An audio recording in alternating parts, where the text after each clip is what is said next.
Tradisi bulan Ramadan kita itu kan sebenarnya justru sangat menyalahi dari nilai-nilai awal Islam. Tapi kita anggap itu adalah sesuatu yang umum gitu. Kita harus memberikan keringanan kepada fakir miskin dan sebagainya. Justru kita buang makanan.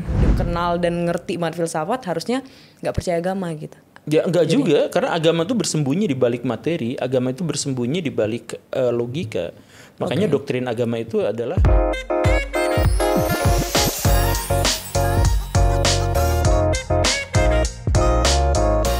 Welcome to Keypods, kembali lagi bersama saya dan juga Guru Gembul di sini.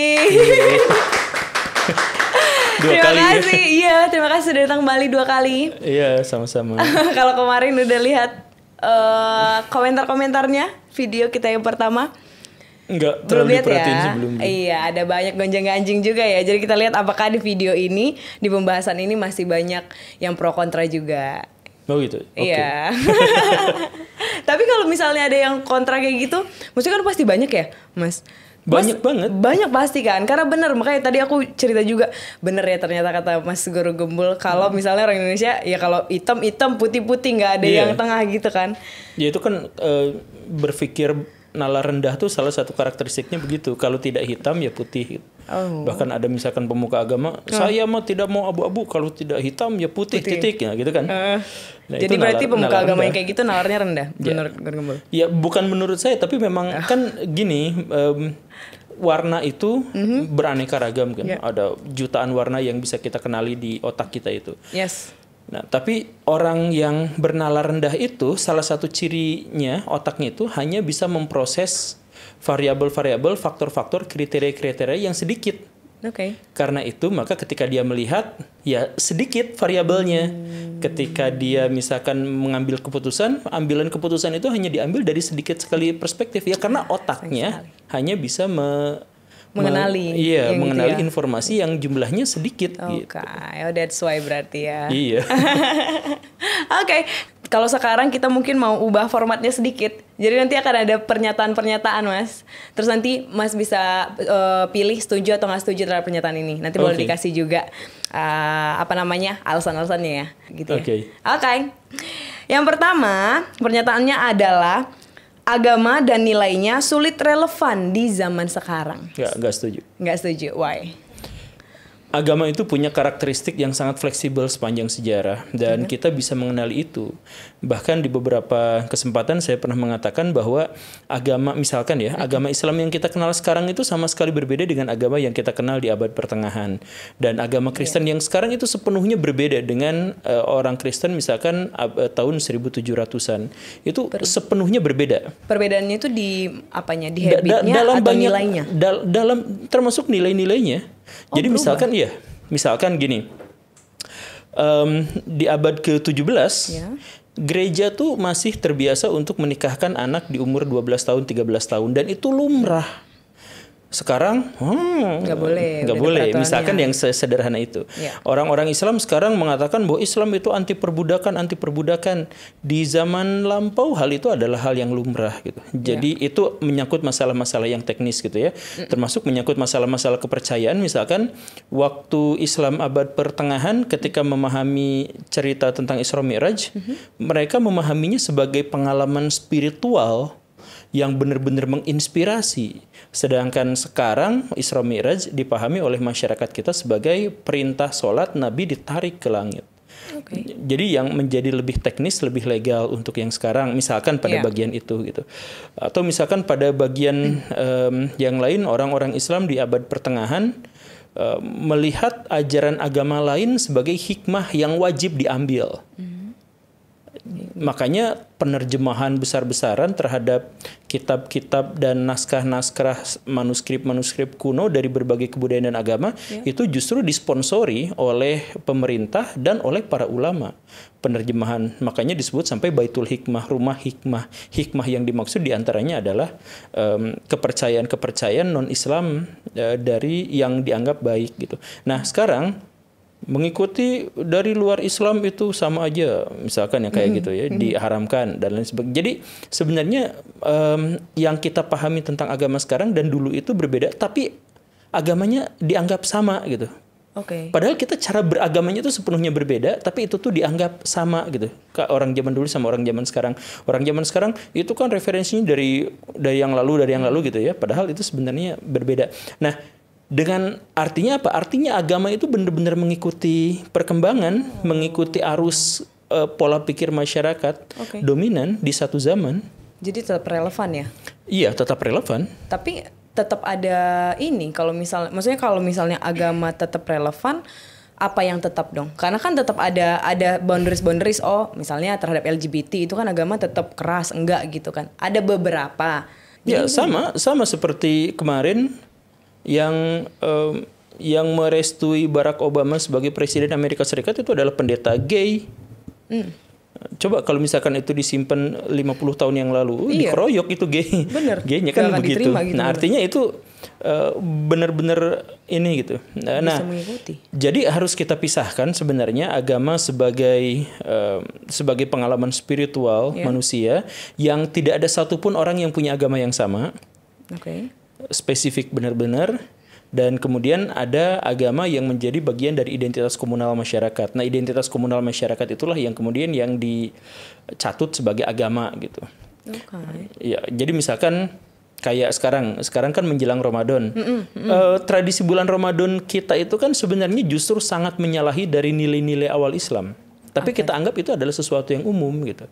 Jadi misalkan nilai-nilai awal Islam itu adalah pas bulan Ramadan kita memang secara sengaja membuat fisik kita tuh menderita. Satu di antara sekian alasannya adalah untuk memberikan kesempatan pada otak dan hati kita untuk memahami bagaimana realitas yang dialami oleh fakir miskin. Banyak di antara fakir miskin itu yang laparnya lapar banget tapi ditahan sampai kerja, yang tidurnya juga dibatasi karena habis-habisan mencari nafkah. Ada kan yang kurang tidur demi mencari nafkah. Nah, tuh rasain penderitaan itu agar kalian tuh bisa bersyukur bahwa kalian tuh selama ini tidak seperti itu, dan rasakan itu agar kalian tuh bisa berderma kepada mereka, punya alasan yang lebih kuat untuk itu. Nah, kan salah satu alasannya adalah itu. Nah, sekarang di bulan puasa di Indonesia justru tingkat inflasi naik. Jadi inflasi di Indonesia itu naiknya justru pas bulan puasa dan Lebaran gitu kan. Artinya apa? Sirkulasi uang di situ malah lebih besar. Tinggi, benar. Perputaran ekonomi menjadi jauh lebih kuat di bulan puasa itu. Tukang gorengan naik 2 kali lipat, tukang es cendol naik 3 kali lipat jumlahnya gitu. Nah, artinya apa? Artinya sebenarnya dari keinginan nilai-nilai Islam yang awalnya justru ingin penghematan untuk membuat kita merasakan penderitaan, justru di situ menjadi ajang pesta dengan tingkat konsumsi yang lebih tinggi, sirkulasi uang yang lebih tinggi dan sebagainya, kan jadi kebalik dari situ aja. Terus misalkan dari yang sederhananya adalah kita harus memberikan keringanan kepada fakir miskin dan sebagainya, justru kita buang makanan jauh lebih banyak daripada waktu hari-hari biasa. Nah, itu kan sebenarnya menyalahi, tapi kita anggap itu sebagai sesuatu yang lumrah. Itu adalah bagian dari tradisi, televisi menyampaikan itu, ustadz-ustadz juga menyampaikan itu, kemudian para YouTuber, TikTokers itu memamerkan rebutan takjil gitu kan, perang takjil war gitu dan sebagainya. Lintas agama lagi gitu. Iya, lintas agama. Nah, pada bagian ini jelas perubahan itu terjadi tapi tidak disadari oleh masyarakat. Iya, benar. Nah, kalau misalkan dari yang sesederhana itu saja kita sudah ternyata berubah gitu ya. Apalagi kita melihat 1.500 tahun, 2.000 itu udah sama sekali lain. Tapi setuju nggak dengan agama itu harus relevan? Karena kan kalau misalnya kita setuju dengan relevansi agama terus-terusan maksudnya dengan zaman, berarti nanti kita harus setuju juga kalau agama akhirnya membuka diri kepada yaitu tadi kayak LGBT atau mungkin kepada hal-hal yang lebih besar. Tanyakan pada orang Kristen, orang Buddha di Thailand, mereka sudah mengatakan sudah seperti itu gitu. Iya kan? Iya.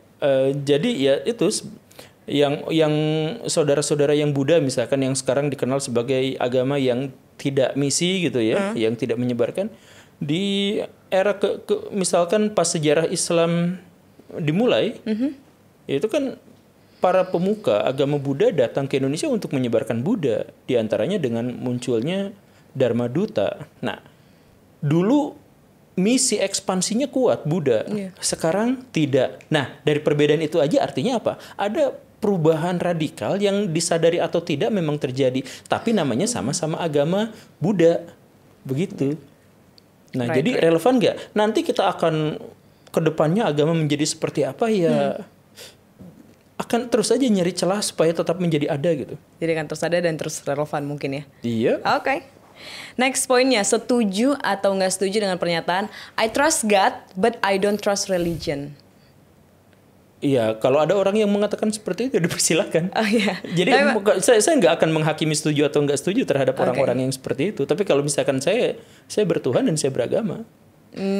Jadi kalau ada orang yang bilang kayak, gue percaya Tuhannya, tapi gue ngerasa nggak ada agama yang cocok di gue, gitu. Jadi nggak apa-apa sebenarnya. Ya bukan soal gak apa-apa, saya gak akan menghakimi mereka gitu. Maksudnya, ya misalkan saya gitu, saya bilang, wah Anda kafir gitu. Ya urusan doang kan gak ini gitu. Jadi ya silahkan dengan kepercayaan masing-masing. Karena sebenarnya manusia itu, kita dihakimi karena deklarasi kita, bukan kita dihakimi karena diri kita sendiri gitu. Tapi deklarasi apa yang kita... Jadi misalkan gini nih ya, misalkan gini ya. Ada YouTuber di Indonesia besar, terkenal. Dia tuh sebenarnya ateis. Tapi ngakunya Islam. Bahkan suka menceritakan keislaman. Dia berbagi cerita soal Islam dan sebagainya. Tapi aslinya ateis. Nah, dia dihakiminya sebagai apa oleh masyarakat? Ya sebagai seorang muslim yang suka cerita tentang agama Islam. Padahal dia ateis. Saya punya manajer dan teman. Dan ya sekarang manajernya saya gonta-ganti gitu ya. Dan teman dan beberapa lebih dari 3 orang yang saya kenal sekarang.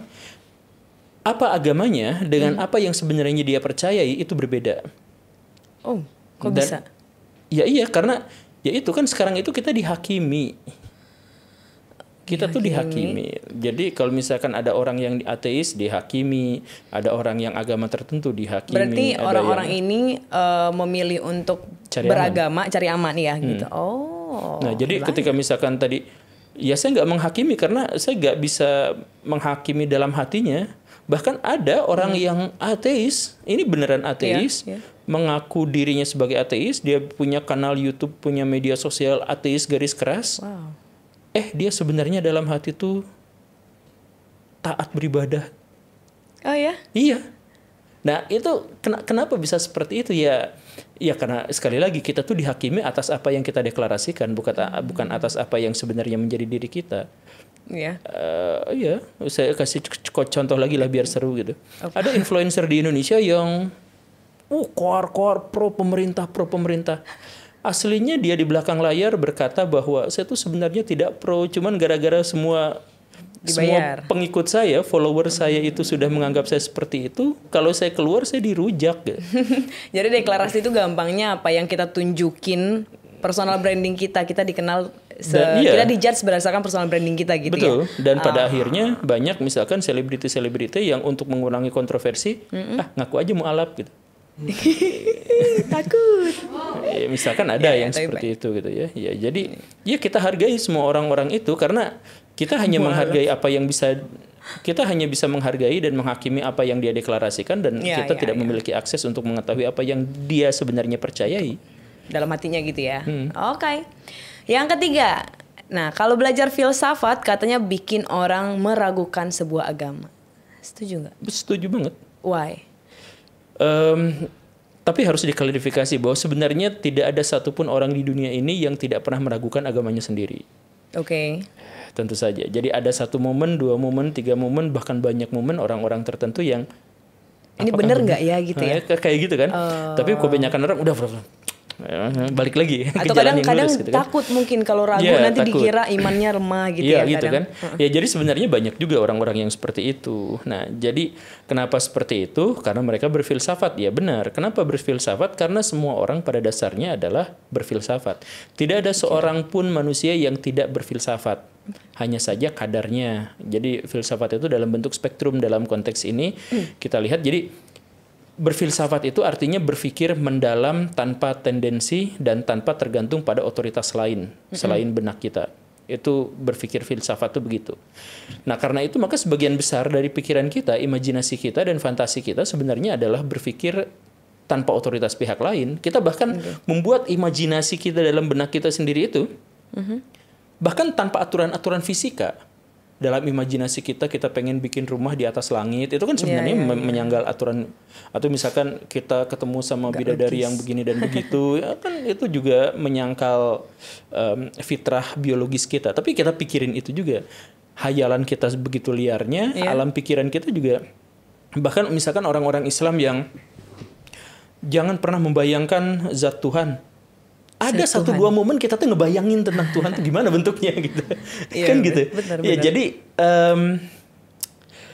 jadi berfilsafat itu memang akan meragukan agama kita, dan kita memang punya momen itu karena kita selalu berfilsafat. Karena begitu. Selalu. Nah, apakah berfilsafat itu meragukan? Yes, jelas. Karena semua agama yang kita kenal sekarang ini berasalnya dari orang lain. Kita kenal agama itu dari orang lain kan. Sedangkan dalam berfilsafat itu berarti kita mengabaikan dulu otoritas dari orang lain. Artinya kita pasti meragukan agama kita. Tapi berarti kalau dengan statement itu, apakah sebenarnya agama sama sains lah ya, ilmu pengetahuan itu, terutama mungkin ilmu filsafat yang maksudnya orang-orang kenal, itu bisa berjalan bersamaan sebenarnya atau enggak sebenarnya? Jadi kalau orang yang udah kenal dan ngerti banget filsafat harusnya nggak percaya agama gitu. Ya enggak juga, karena agama itu bersembunyi di balik materi, agama itu bersembunyi di balik logika. Makanya doktrin agama itu adalah misalkan Tuhan tidak bisa kalian bayangkan, surga itu tidak bisa kamu lihat, tidak bisa kamu dengar, tidak bisa dibayangkan, bahwa apapun yang kamu upayakan, ilmu kamu itu cuma setetes dibandingkan dengan ilmu Tuhan gitu kan, dan lain sebagainya. Nah, jadi kalau misalkan kita membangun sebuah kesimpulan-kesimpulan material atau kesimpulan-kesimpulan logis terkait dengan Tuhan, ya kalangan agama tinggal, nah kamu tuh gak bisa mendekati Tuhan dengan jalur itu. Kan bisa kan?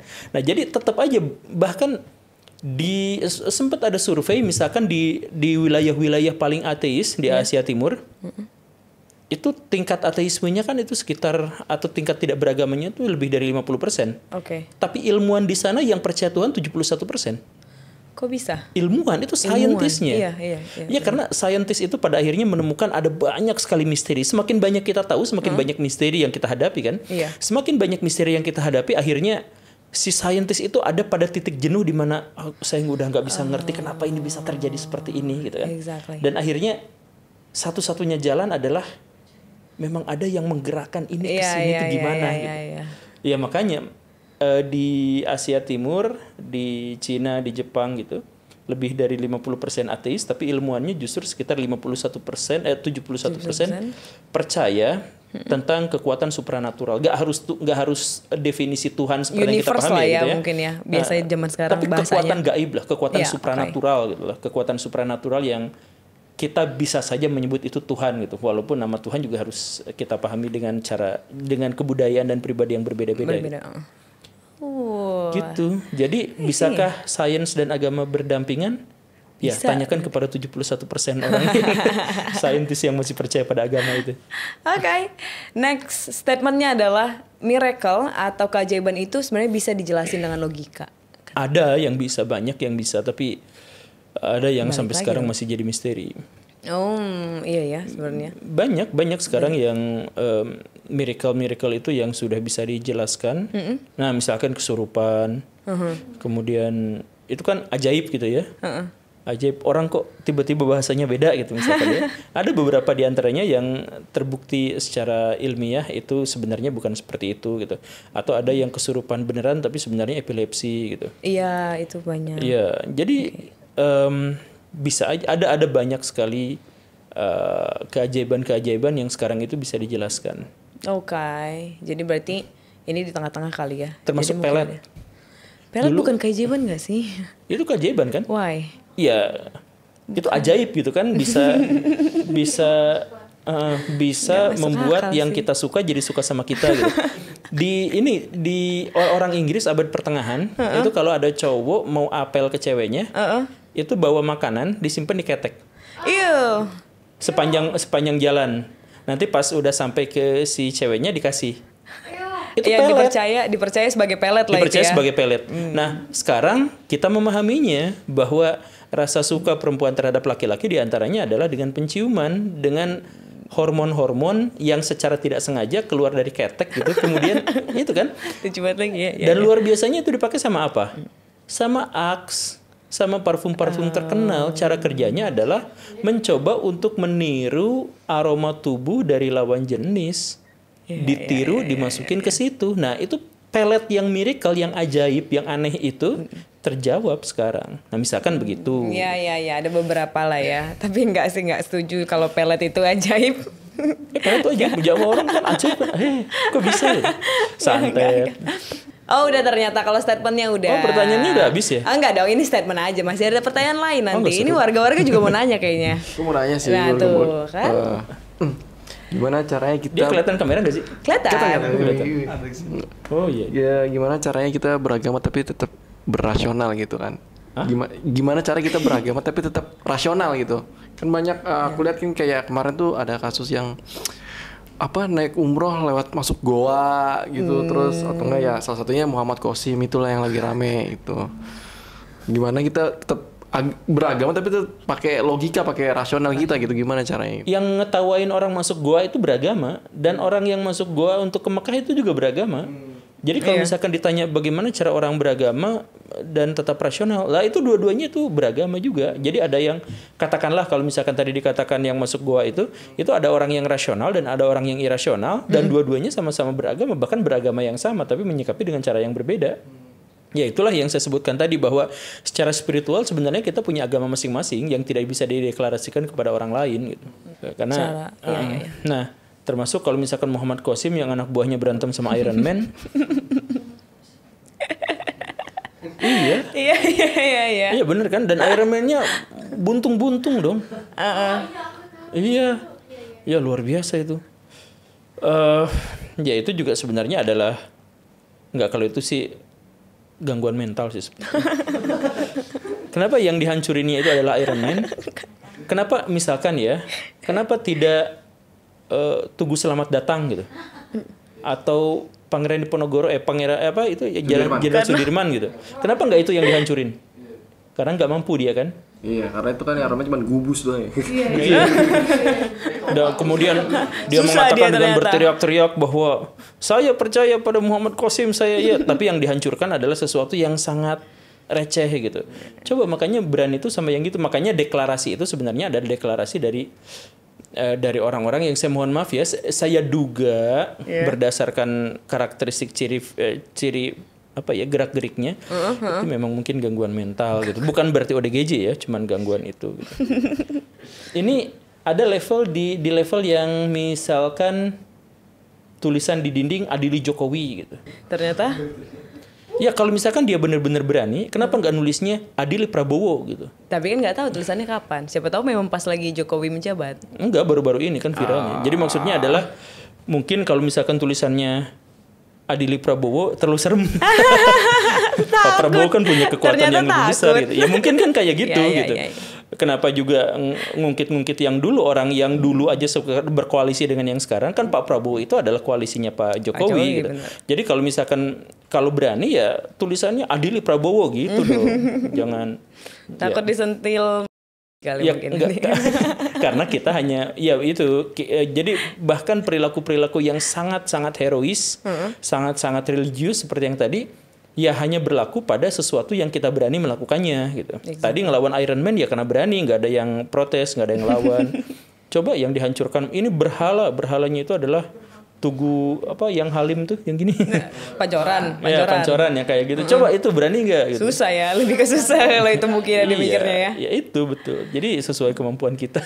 Tapi kalau ke masyarakat kayak gitu ya, mungkin maksudnya kalau ada tips atau misalnya ya praktisnya lah, gimana caranya untuk kita bisa tetap kayak gitu skeptis. Ya oke lah, agama memang kan tergantung kepercayaan masing-masing. Cuman kan sebenarnya ada standar lah untuk bisa nggak dibilang gila kayak nggak ya gitu itu kan? Skeptis dalam agama tuh mentok pada rasionalitas kita gitu.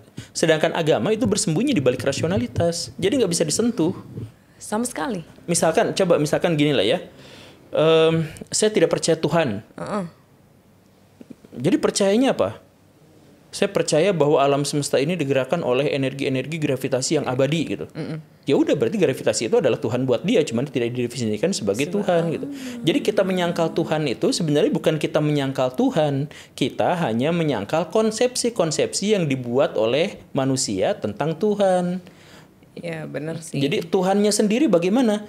Ya kalau nggak ada yang bisa menjelaskan, berarti nggak ada yang bisa disanggah.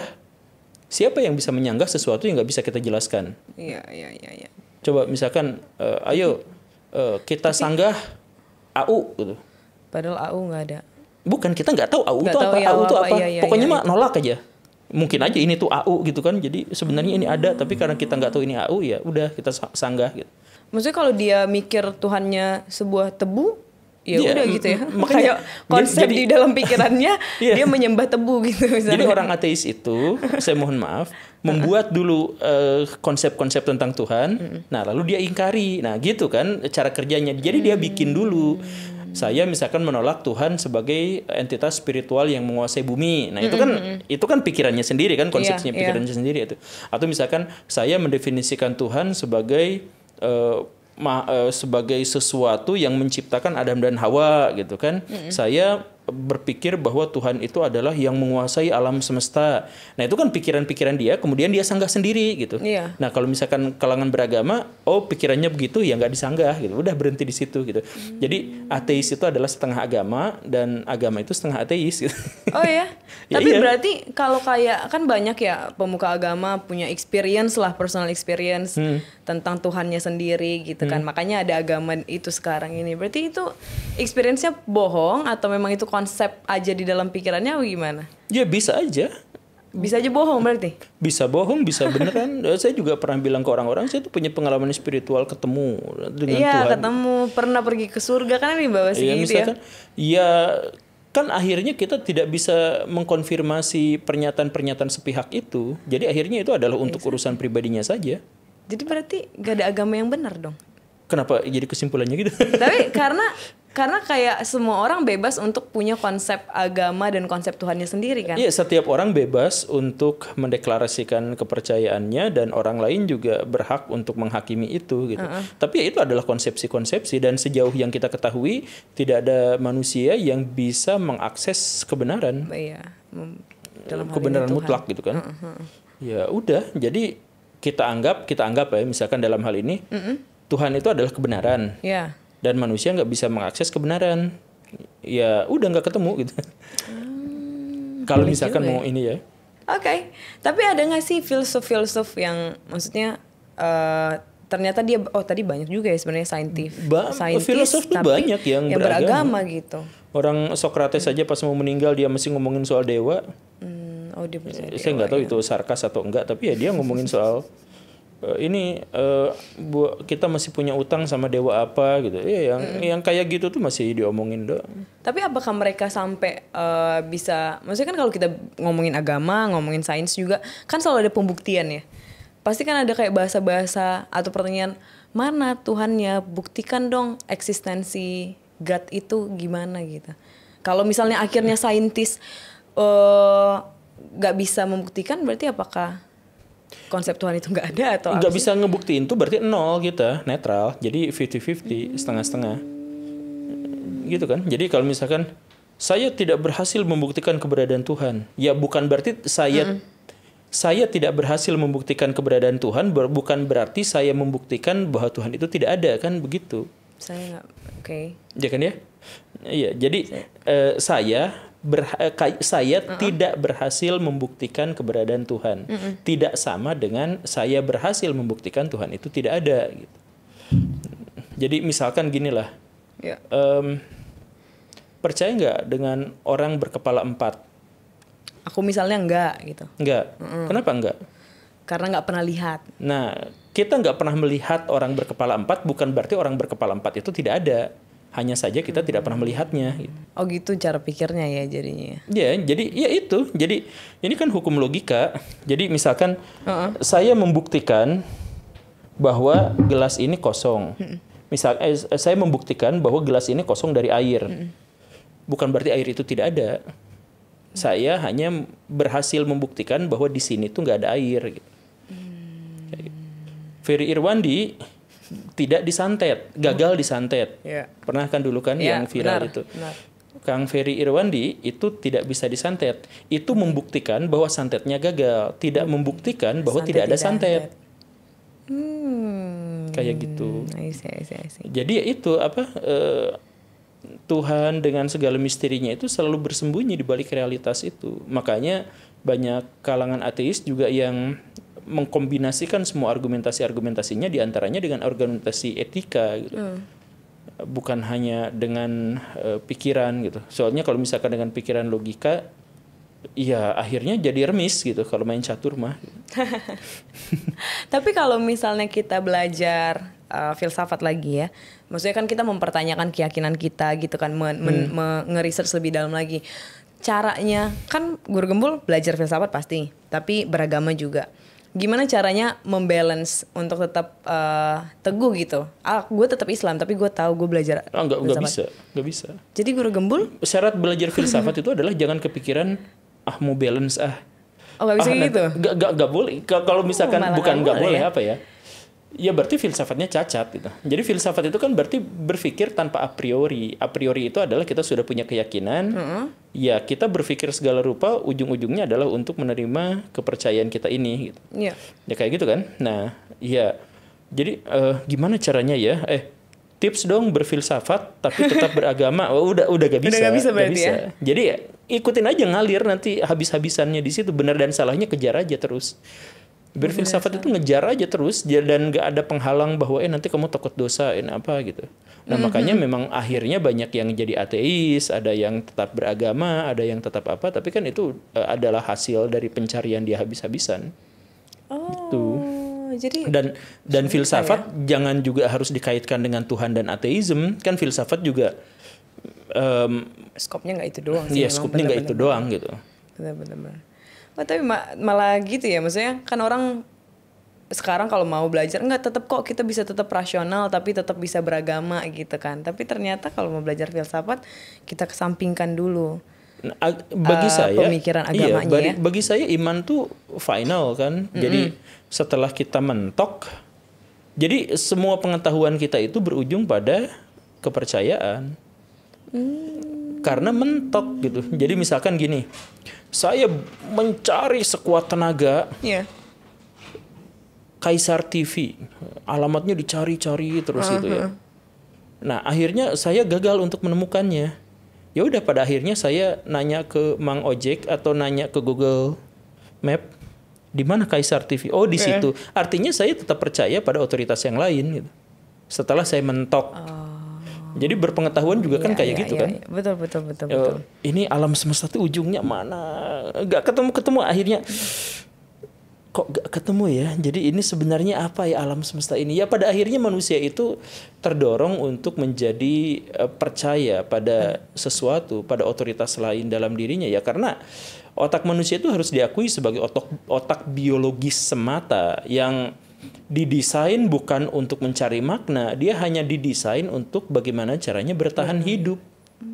Jadi bagi filosof, bagi saintis, ya kalian silahkan ngomong kayak gimana, tapi faktanya adalah otak kalian itu adalah otak biologis. Ya udah. Ya. Tapi benar sih, berarti ya udah nggak apa-apa berfilsafat karena nanti akhirnya pun kalau mentok, ya mungkin akan ada statement, oh iya benar lagi, emang karya Tuhan gitu kali ya bahasanya, maksudnya it's maybe a God works, universe work gitulah ya mungkin. Atau misalkan kesimpulannya adalah ya sudah, berarti kesimpulannya adalah saya tidak percaya Tuhan misalkan. Ya itu juga kan kepercayaan.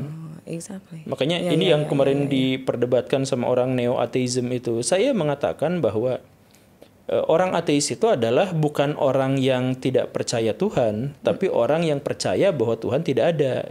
Wah, itu dua hal yang berbeda ya itu ya ternyata ya. Tidak percaya Tuhan sama percaya bahwa Tuhan tidak ada. Ya karena dia nggak punya akses secara empiris untuk membuktikan atau menolak, dan bahkan dia tidak memiliki kesempatan secara rasional untuk bisa membuktikan bahwa Tuhan itu tidak ada, misalkan kan gitu. Tapi berarti nggak bisa kayak ya udah nggak ada bukti nih, berarti Tuhan nggak ada gitu. Ya itulah yang logika yang tadi itu. Jadi kalau misalkan saya gagal untuk membuktikan sesuatu, bukan berarti sesuatu itu tidak ada gitu. Misalkan Saya tidak pernah ke New York gitu. Saya sampai sekarang belum pernah ke New York. Iya, sama.